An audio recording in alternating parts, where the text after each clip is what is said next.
الحمد لله الذي جعل الشمس والقمر بحسبان والنجم والشجر يسجدان وفضل زمانا على زمان كما فضل مكانا على مكان وإنسانا على إنسان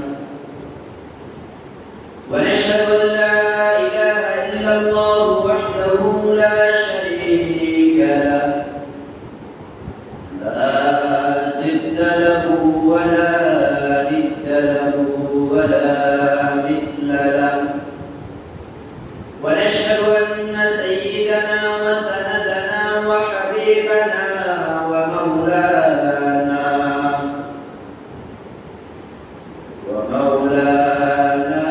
محمدا عبده ورسوله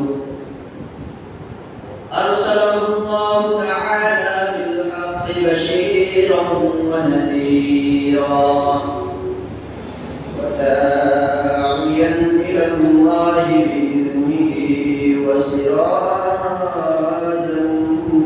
منيرا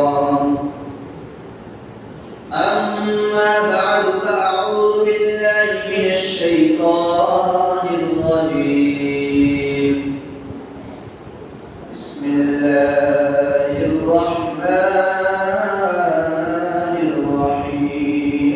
الرحيم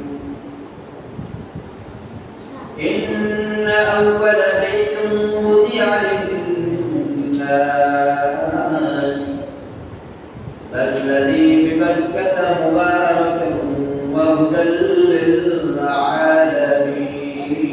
للعالمين وقال رسول الله صلى الله عليه وسلم تعجلوا إلى الحج فإن أحدكم لا يدري ما يعرض له أو كما قال النبي عليه الصلاة والسلام اللهم صل على محمد وعلى آل محمد كما صليت على إبراهيم وعلى آل إبراهيم إنك حميد مجيد اللهم بارك على محمد وعلى آل محمد كما باركت على إبراهيم وعلى آل إبراهيم إنك حميد مجيد سبحانك لا علم لنا إلا ما علمتنا إنك أنت العليم الحكيم दुनिया ये सदाकत में तेरा नाम रहेगा दुनिया ये सदाकत में तेरा नाम रहेगा सिद्दीक तेरा नाम से इस्लाम रहेगा सिद्दीक तेरा नाम से इस्लाम रहेगा दुनिया ये सियासत में तेरा नाम रहेगा दुनिया ये सियासत में तेरा नाम रहेगा फारूक तेरा नाम से इस्लाम रहेगा दुनिया ये शुजाअत में तेरा नाम रहेगा दुनिया ये शुजाअत में तेरा नाम रहेगा उस्मान तेरा नाम से इस्लाम रहेगा दुनिया मुअद्दिब में तेरा नाम रहेगा दुनिया मुअद्दिब में तेरा नाम रहेगा बेलाल से नाम से इस्लाम रहेगा बेलाल से नाम से इस्लाम रहेगा अल्हम्दुलिल्लाह मोहन अल्लाह रब्बुल आलमीन অনেক শুকরিয়া যে মহান রব্বুল আলামিন আমাদেরকে প্রত্যেক জুমার ন্যায় এই জুমায়ও আল্লাহ রব্বুল আলামিন দুনিয়ার সমস্ত কাজকর্ম থেকে পার করে দুনিয়ার সমস্ত ঝামেলা থেকে পার করে আল্লাহর মসজিদে আল্লাহ রব্বুল আলামিন নিয়ে আসছেন। আল্লাহ রব্বুল আলামিনের প্যারা বান্দা বানিয়ে প্যারা মাহবুব বান্দা হিসেবে কবুল করে আল্লাহ রব্বুল আলামিন মসজিদ পর্যন্ত নিয়ে আসছেন এবং মসজিদে বসে আল্লাহ এবং রাসূল সাল্লাল্লাহু আলাইহি সাল্লামের বড়াই বড়ত্বের কথা নিয়ে আলোচনা হচ্ছে। আলোচনা শুনবার জন্য আল্লাহ রব্বুল আলামিন নিয়ে আসছেন। এই জন্য আমরা সকলে দিন শুকরানি করি আলহামদুলিল্লাহ। গত সপ্তাহে আলোচনা হয়েছিল হজ সম্পর্কে আলোচনা হয়েছিল।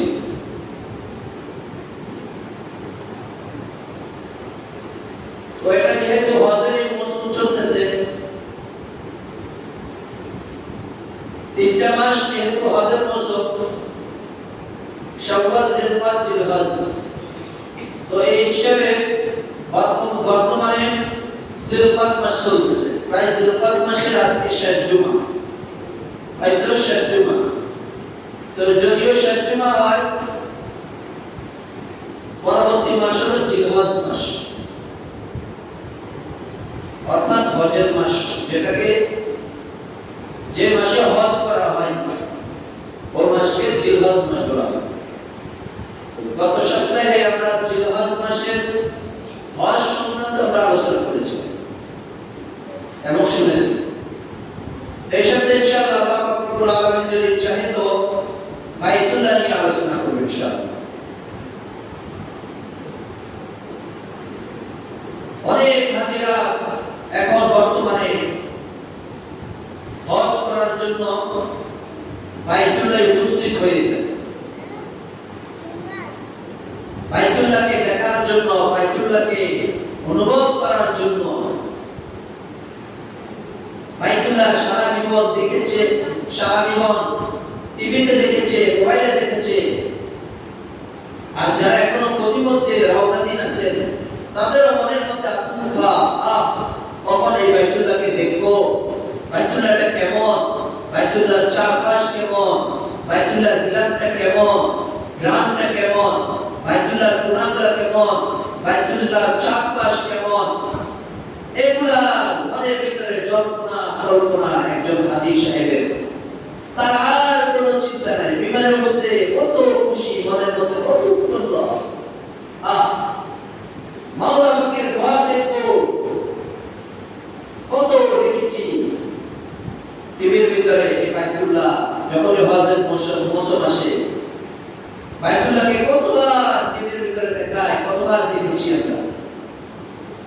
মনে প্রাণে কত ওয়াজ শুনেছি, কত কথা শুনেছি। এই বাইতুল্লাহ তারিখ শুনতে শুনতে সেই ছোট থেকে আস্তে আস্তে নিজের শিশুকাল পার করলাম, নিজের যৌবনকাল পার করলাম, এভাবে নিজের এখন মৃত্যুকালটা পার করতেছি। এমন সময় আল্লাহ পাকের সান্নিধ্য অর্জন করার জন্য বাইতুল্লাহ থেকে রওনা হয়েছি। বাইতুল্লাহটা কেমন, বাইতুল্লাহটা কেমন, এটা দেখার জন্য মুমিনের মনটা চটপট চটপট করতে থাকে। কেমন বাইতুল্লাহ, এই বাইতুল্লাহকে আল্লাহ রব্বুল আলামিন যে এত আকর্ষণ করেছেন মুমিন বান্দাদের ভিতরে, মুমিন বান্দাদের ভিতরে বাইতুল্লাহকে এমন ভাবে আকর্ষণ করেছেন। কেন এটা আকর্ষণ হওয়ার কারণ কি, এর ভিতরে কি আছে? আল্লাহ রব্বুল আলামিন এই বাইতুল্লাহর ভিতরে অনেক নিদর্শন রেখেছেন। তার মধ্যে একটা অন্যতম একটা নিদর্শন হলো মাকাম ইব্রাহিম। এই বাইতুল্লাহকে দেখার জন্য কত হাজী এক বছর থেকে অপেক্ষমান, কত হাজী এভাবে সারা জীবন কাটিয়ে দিচ্ছে। আল্লাহ কত মুনাজাতের ভিতরে কান্নাকাটি করতেছে, আল্লাহ তুমি আমাকে একটা বার তোমার বাইতুল্লাহকে একবার দেখাও, আর কিছু চাই না। দুনিয়াতে শুধু বাইতুল্লাহকে একবার দেখতে চাই, তোমার নিদর্শন, তোমার কুদরতি নিদর্শন একটা বার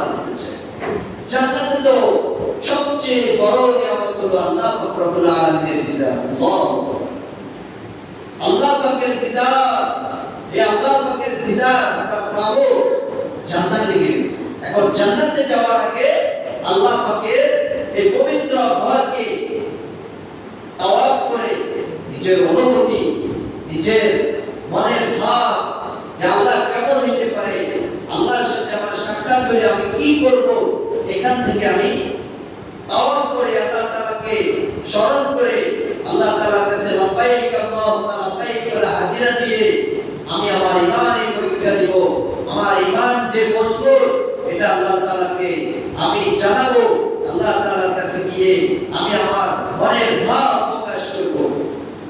আর যখন এই বাইতুল্লাহকে কাছে পাবো, জড়াইয়া ধরে চুম্বন আর চুম্বন, কত লাফালাফি, একজনের গায়ের উপর আরেকজন, একজনের গায়ের উপর আরেকজন, কি আকর্ষণ! এই কালো হযরত আসওয়াদের পাথর খা, এই কালো কিভাবে মানুষের মুমিন বান্দাদের গুনাহ চুষতে চুষতে এটা কালো হয়ে গেছে। ওখানে চুম্বন করলেই গুনাহ। তো বলতেছিলাম এই বাইতুল্লাহকে আল্লাহ তাআলা নির্মাণ করেছেন একমাত্র মুমিনের হেদায়েতের জন্য। আল্লাহ তাআলা বলতেছেন ইন্না আউওয়ালা বাইতিন বুদিআ লিন-নাস।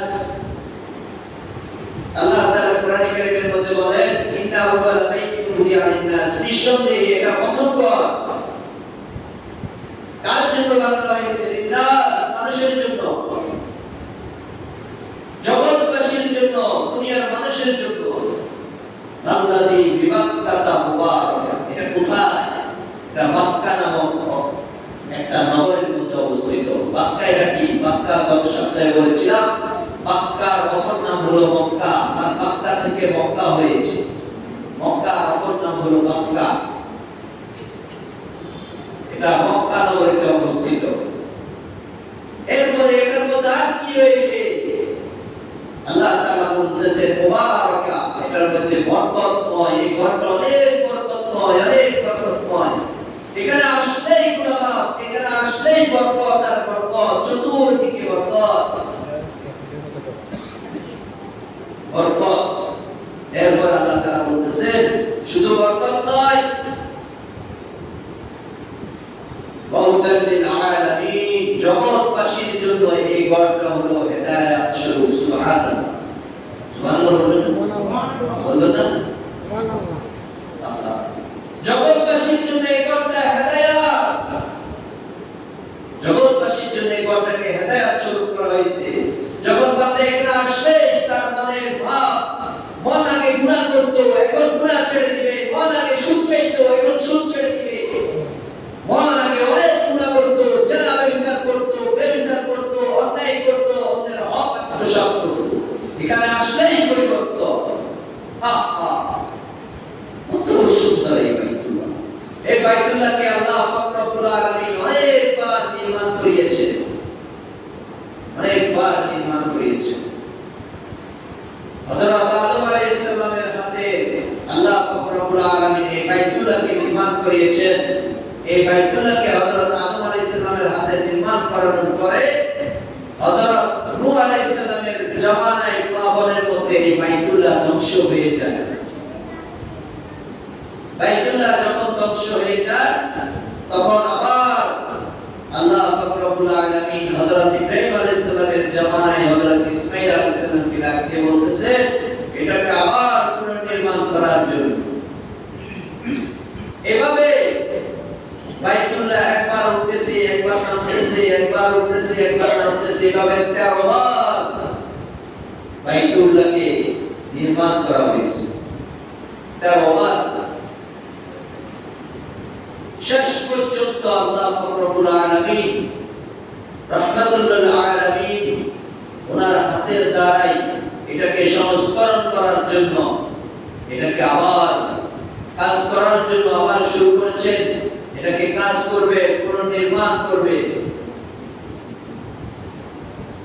এই বাইতুল্লাহকে নির্মাণ করার সময় আল্লাহ রাসূল সাল্লাল্লাহু আলাইহি সাল্লাম ওই মক্কা নগরীতে যারা আছে বড় বড় নেতা, যাদের টাকা হালাল, আল্লাহর উপার্জিত টাকা দিয়ে আল্লাহ রাসূল সাল্লাল্লাহু আলাইহি সাল্লাম বলেছেন এটাকে আবার পুনর্নির্মাণ করবেন। তখন সবাই চাঁদা দিয়ে আবার এই বাইতুল্লাহকে আবার পূর্বের ন্যায় দাঁড় করিয়েছেন। আবার দাঁড় করানোর পরে দেখা গেছে টাকা শেষ। টাকা শেষ হওয়ার পরে আপনারা যারা হজে গেছেন তারা দেখবেন যে বাইতুল্লাহর পাশে দিয়ে একটা জায়গা খালি আছে যার নাম হাতিমে কাবা। আছে কিনা? আছে। যারা গেছেন তারা দেখছেন, হয়তো আমরা দেখি নাই, হয়তো আমরা যাব ইনশাআল্লাহ, আমরাও দেখব। রাসূল সাল্লাল্লাহু আলাইহি সাল্লামের আফসোস, টাকা শেষ হয়ে গেছে কিন্তু এটাকে আবার পুনর্নির্মাণ করতে পারলাম না, বাকি এই হাতিমে কাবাটাকে বাইতুল্লাহর সাথে সংযুক্ত করতে পারলাম না। এটা ব্যথা ছিল। আম্মাজান হযরত আয়েশা রাদিয়াল্লাহু তাআলা আনহাকে আল্লাহ রাসূল সাল্লাল্লাহু আলাইহি সাল্লাম ডাক দিয়ে বলতেছেন, ও আয়েশা, আমার মনের মধ্যে একটু ব্যথা। আম্মাজান আয়েশা ডাক দিয়ে বলেন, ইয়া রাসূলুল্লাহ, কি ব্যথা? বলতেছে, আমার মন চায় বাইতুল্লাহর যে পাশে দিয়ে হাতিমে কাবাটা আছে এটাকে আমি সংযুক্ত করে বাইতুল্লাহর সাথে। কিন্তু রাসূল সাল্লাল্লাহু আলাইহি সাল্লামের জামানায় আর হলো না।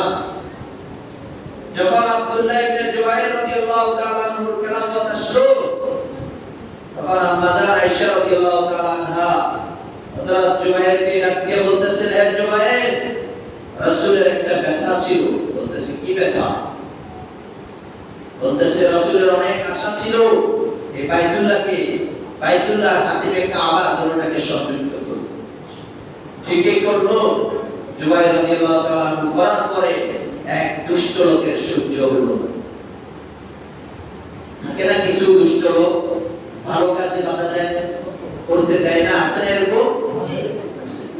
সব জায়গায় থাকে কিছু দুষ্ট উশৃঙ্খল করে। হযরত বিন ইউসুফ সে মানতে পারলো না, না এটা আমি মানি না, এটা ভেঙে গেল। এখন ভাঙার জন্য কি করতে হবে? আগে জুবাইর রাদিয়াল্লাহু তাআলা আনহুকে মারতে হবে। হযরত বিন ইউসুফ জুবাইর রাদিয়াল্লাহু তাআলা আনহুকে হত্যা করে ফেললো, শুরুতে চড়াইলো। হত্যা করার পরে এই কাবা বাইতুল্লাহকে আবার পৃথক করে ফেলেছে। পৃথক করার পরে এরপর বলতেছে, এটাকে পৃথক করাও। পৃথক করার পরে আল্লাহ রাসূল সাল্লাল্লাহু আলাইহি সাল্লামের জামানায় গেল। হযরত ওমর রাদিয়াল্লাহু তাআলা আনহুর জামানায় হযরত ওমর রাদিয়াল্লাহু তাআলা আনহু ডাক দিয়ে বলতেছেন, ও দুনিয়ার মানুষ, কার সাহস আছে আসো, আজকে আসো, ওমরের দরবারের সামনে আসো। ওমর রাদিয়াল্লাহু তাআলা আনহু ডাক দিয়ে বলতেছেন, কারো সাহস যদি থাকে আমার দরবারের সামনে আসো। আজকে থেকে মক্কা নগরীতে ওপেন দাওয়াত চলবে, ওপেন দাওয়াত চলবে, কোনো গোপনে দাওয়াত চলবে না। হযরত ওমর রাদিয়াল্লাহু তাআলা আনহুকে আল্লাহ পাক রব্বুল আলামিন এমন তাওয়াজ্জুহ দিলেন, এভাবে বাইতুল্লাহকে একবার ভাঙতেছে, একবার উঠাইতেছে, একবার ভাঙতেছে, একবার উঠাইতেছে। হযরত ওমর রাদিয়াল্লাহু তাআলা আনহু বলতেছেন, আজকের পর থেকে এই বাইতুল্লাহর মধ্যে কেউ হাত দিতে পারবে না। এটাকে আর নতুন করে কিছু করার দরকার নাই, এটাকে আবার পুনর্নির্মাণ করার দরকার নাই। যেভাবে আছে এভাবেই থাকবে। একের পর এক পরিবার আসবে, একের পর এক এটাকে পরিবর্তন করবে, ভাঙবে, আবার উঠাবে, এটা হবে না। হযরত ওমর রাদিয়াল্লাহু তাআলা বাধা দিলেন। এরপর থেকে আর এই পর্যন্ত বাইতুল্লাহকে ভাঙা হয় নাই, বাইতুল্লাহকে আবার নির্মাণ করে নাই। হ্যাঁ, এখন শুধু পুনর্নির্মাণ কাজ করে, সুসজ্জিত করে, কিন্তু একবার লাগাইতেছে, একবার জোড়া লাগাই, একবার ভাঙে, এরকম না। তখন ওমর রাদিয়াল্লাহু তাআলা আনহু জামানায় এটাকে দুলিশাত করে দিয়েছে, এটাকে বন্ধ করে দিয়েছে। একের পর এক আসবা তোমরা এগুলোকে ধ্বংস করে দিবা, এটা হবে না। এই বাইতুল্লাহকে যেভাবে নির্মাণ করা হয়েছিল, এই হযরত বিন ইউসুফ যেভাবে পৃথক করে দিয়েছে, আজও ওই বাইতুল্লাহ ওই অবস্থায় আছে। এটাকে আজও আর কোনো কাজ করা হয়নি, আজও আর পরিবর্তন করা হয়নি।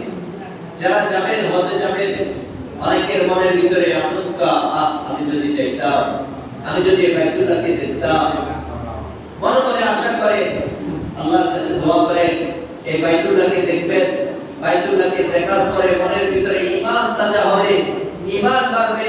রাসূলের রওজা মুবারক জিয়ারত করার জন্য কতবার মন চায়, আল্লাহ একটাবার যদি যাইতাম, একটাবার যদি যাইতাম।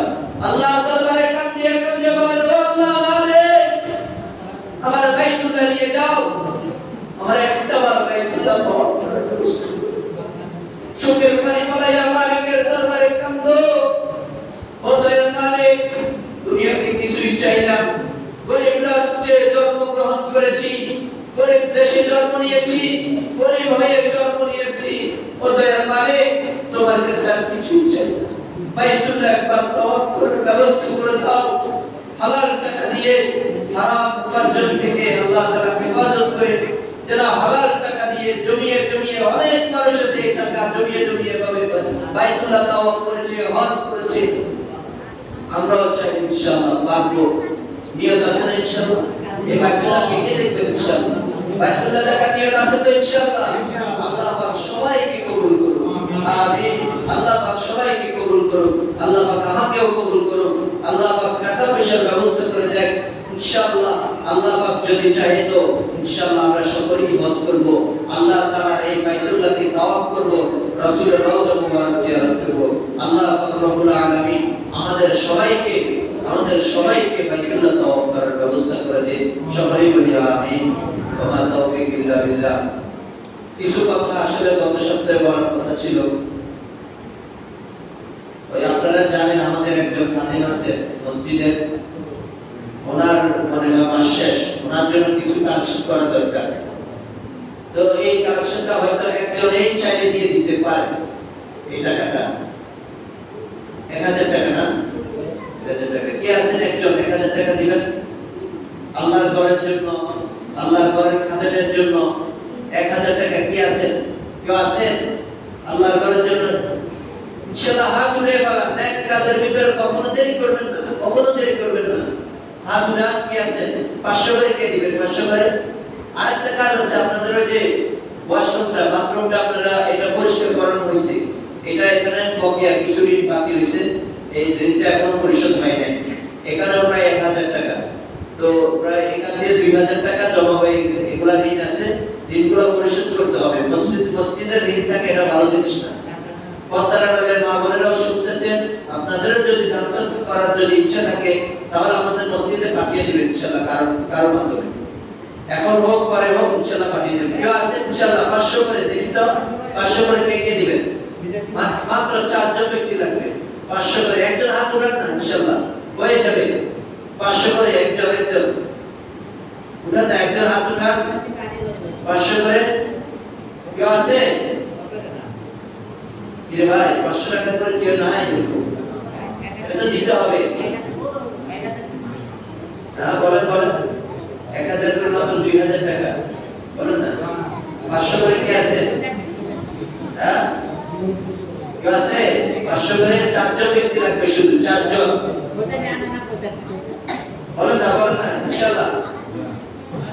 আল্লাহর উপর ইনশাআল্লাহ তাওয়াক্কুল করে বলেন, আল্লাহ রব্বুল আলামিন বরকত দিবেন ইনশাআল্লাহ। দোয়া করব আমরা ইনশাআল্লাহ। কেউ নাই? 500 করে নাই? ইনশাআল্লাহ কই বলেন না, একজন হাত উঠিয়ে বলেন 500 বলেন, একজন বলেন। 300 করে কে আছে? 300 করে দিবেন কে? এই যুবক ভাইরা হাত উঠাও। 300 করে নাই? আস্তাগফিরুল্লাহ, কি বলেন? 300 করে। এই ওয়াশরুমটা কিন্তু আপনারাই ব্যবহার করেন, বাথরুমটা আপনারাই ব্যবহার করতেছেন, এটা পুরো আবার এটাকে আবার পরিষ্কার করতে হয়। এখন আপনারা যদি না আগান তাহলে এটার কাজ হবে? বলেন আপনারাই যেহেতু ব্যবহার করতেছেন, আলহামদুলিল্লাহ এক ভাই দিয়ে গেছেন, আলহামদুলিল্লাহ 300 টাকা করে দিয়ে গেছেন। আল্লাহ পাক ওনার দানকে কবুল করুন। সকলে বলেন না আমিন। আমিন করতে পারবেন না, এটা কি আমিন বলবেন না?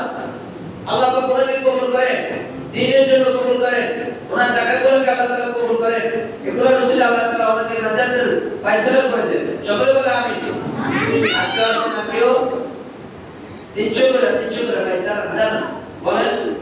পরে দিবেন আর কি, এখন নাই, পরে দিবেন, আজকে দিবেন, কালকে দিবেন, বলেন না। 300 টাকা মসজিদের জন্য দান করবেন, এটা পারতেছেন না? বলেন না, বলেন। ওনার নামটা লাগে না, ওনার নাম কি? আব্দুল সত্তার। আব্দুল সত্তার সাহেবকে আল্লাহ রব্বুল আলামিন কবুল করেন, ওনার দানগুলোকে আল্লাহ কবুল করেন, ওনার মনের আশাগুলো আল্লাহ রব্বুল আলামিন কবুল করেন। আর কেউ দুইজন এসে আর কেউ দেখি 300 করে বলেন না ভাই, উনি মনে হয় নতুন না, বিদেশি মানুষ, নতুন নতুন লাগতেছে। হ্যাঁ ভাই, মসজিদের এই খাদেমের জন্য ওনার 1 মাসের টাকা বকেয়া জমি আছে, আবার আমাদের ওয়াশরুমের ট্যাঙ্কি পরিষ্কার করানো হয়েছে, 2000 টাকা দরকার। আপনার দিকে সবাই টাকা আছে ইনশাআল্লাহ 2000 দেখি 2000 টাকা লাগবে না। আল্লাহ পাক ওনাকে কবুল করেন, ওনার জানমালের মধ্যে আল্লাহ তাআলা বরকত দান করেন। সকলে বলেন আমিন। আমিন। ছেলেমেয়েদেরকে আল্লাহ পাক কবুল করেন। আমিন। আল্লাহ পাক রব্বুল আলামিন ওনার দানগুলোকে কবুল করেন। এগুলার উসিলা করে আল্লাহ তাআলা যেন ওনার পরিবারের মধ্যে বরকত দান করেন। সকলে বলেন আমিন। আমিন। আরেকটা কথা ছোট্ট করে বলি, ওয়াশরুমগুলো যেহেতু আপনারা ব্যবহার করতেছেন, করবেন, এগুলা পরিষ্কার থাকা সবসময় এটা জরুরি। জরুরি না? জরুরি কি না? এটা আপনারা ঢুকতেছেন, অন্যান্য এলাকার মানুষগুলো ঢুকতেছে, যখন ঢুকছেন এখানে পানি বাইরে দিলে পরিষ্কার হয়ে যাবে। আমরা যথেষ্ট চেষ্টা করবো। আরেকটা জিনিস, এগুলো পরিষ্কার করতে সামানা লাগে না, হারপিক লাগে, বিভিন্ন ব্রুশ লাগে, আরো সামানা আছে, এগুলো আপনারা আল্লাহ তাআলাকে রাজি খুশি করার জন্য এগুলো দিয়ে যাবেন, হারপিক দিয়ে যাবেন, তাহলে এটা পরিষ্কার হবে। নাহলে একটা নোংরা থাকবে, এই নোংরার ভিতরে আপনারা চাইতে হবে। হারপিক দিয়ে যাবেন, ব্রুশ দিয়ে যাবেন। এরপরে আপনারা চিন্তা করেন ওখানে টিস্যু নাই, এটা পুরো করে একটা সুন্নাত না। আপনি প্রসাব করতেছেন, প্রসাবের এক ফোঁটা যদি নাপাকি যদি লাগে, এই নাপাকি এটা নিয়ে যদি আবার নামাজ পড়তে আসেন, নামাজ হবে? হ্যাঁ, এটা শরীর পবিত্র রাখে, এটা ফরজ না? ফরজ। এই জন্য সকলেই ঢিলাগুলো করবেন, টিস্যু করবেন। এখন টিস্যু দরকার, কে দিবেন? 1 প্যাকেট টিস্যু কেউ আছে? টিস্যু দরকার, 1 প্যাকেট টিস্যু। আল্লাহ আপনাকে কবুল করেন। ওনার এই উসিলায় একটা সুন্নাত চিন্তার উসিলায় যেন আল্লাহ তাআলা ওনাকে হেদায়েত দান করেন, ওনাকে যেন এইভাবে নাজাতের ফয়সালা করে দেন। আল্লাহ তাআলা এই উসিলায় যেন ওনাকে জান্নাতের ফয়সালা করে দেন। সকলে বলেন আমিন। আমিন বলেন। আমিন। এভাবে যখনই দরকার হবে একটা টিস্যু বক্স, একটা টিস্যু নিয়ে আসবেন। নিয়ে আসলে সমস্যা কি, একটা টিস্যু বস্তা কত টাকা হবে? 20 টাকা করে একটা টিস্যু দিয়া, এগুলো একটা একটা করে আমার রুমে দিয়ে যাবেন, ওখানে শেষ হবে আমি একটা লাগাই দেব। ওরা যে একটা সুন্নাত পালন করতেছে, সুন্নাত চিন্তা করতেছে, এটার সওয়াব আপনি পাবেন কিয়ামতের ময়দানে ইনশাআল্লাহ। পাবেন তো ইনশাআল্লাহ। সকালে দিন তো আপনি এসো রোজ এগুলা নিজ নিজ দায়িত্বে নিয়ত কইরা আল্লাহর ঘরের জন্য দিয়ে দেবেন ইনশাআল্লাহ। মনে থাকবে তো ইনশাআল্লাহ। এই কুড়িটা নিয়ে এগুলা কয়জনে এক প্যাকেট পাবেন না, একটা টিস্যু কিনে সব হতে নাই 20-25 টাকা নাই, এই 20-25 টাকা দিয়ে বাজার থেকে একটা নিয়ে আসুন। যুব সমাজ যারা আছো, তোমাদের তো টাকা পয়সা বেশি নেই, একটা একটা করে দিতে কোনো সমস্যা আছে নাই? নাস্তা করতে বসে আজকে নাস্তা খাও না, মসজিদের জন্য দিয়ে দিব, একটা নিয়ে আসো। পারবে না ইনশাআল্লাহ? ইনশাআল্লাহ। সবাইকে কবুল করেন। আমিন। যারা সুন্নাত পড়ে